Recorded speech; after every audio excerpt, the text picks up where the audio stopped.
અરે આ શું છે મમ્મી? 1 ચમચી લસણવાળી ચટણી છે, થોડી હળદર, ધાણા જીરું અને થોડું પાણી નાખીને આપણે મસાલાને પલળવા દઈશું. ગાંઠા ન રહે એ રીતના હે ને મમ્મી? હા, હવે જો મિક્સ કરી લઈએ તો એક રસ થઈ ગયો છે ને મસાલો ફૂલીને. હા, એકદમ ઘટ્ટ થઈ ગયો. હા, હવે 2 પાવડા તેલ આપણે ગરમ કરીશું. હવે તેલ ગરમ થઈ ગયું છે.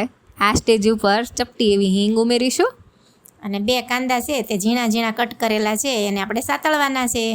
હા, ગ્રેવી પણ ચાલે કાંદાની. હવે ગોલ્ડન બ્રાઉન થાય ત્યાર પછી 1 ટમેટું છે ઝીણું ઝીણું આપણે સમારી લીધેલું છે, અને 3-4 તીખા મરચાં છે. તેને પણ આપણે સારી રીતના સાંતળી લઈએ જેથી કરીને ટેસ્ટ સરસ આવે. હવે ફૂલેલા મસાલા નાખી દઈએ બરાબર મિક્સ કરી લઈએ અને તેલ છૂટું પડવા દઈશું, ત્યાં સુધી હલાવીશું.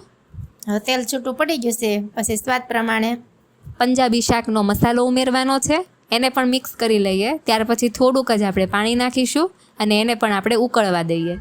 પાણી ઉકળી જાય પછી સ્વાદ પ્રમાણે મીઠું નાખવાનું અને આપણે કાજુ ફાડા ઉમેરવાના છે. ઓકે, અને આ ગાંઠિયા તો આ શું બન્યું મમ્મી? અરે કાજુ ગાંઠિયાનું શાક બનવાનું છે. આ તો પ્રોગ્રામ થઈ ગયો. હા, હવે એને ચડવા દઈશું. હવે થોડી વાર બાદ આપણું શાક સરસ રીતના સેટ થઈ ગયું છે. તો આને શેની જોડે સર્વ કરાય મમ્મી? રોટલી, ભાખરી, પરાઠા, રોટલા બધા સાથે ખાઈ શકો. અરે મને તો મોઢામાં પાણી આવી ગયું મમ્મી. કાજુ ગાંઠિયાનું સરસ શાક બન્યું હો. હા, જો આપણે સર્વ કરી દીધું.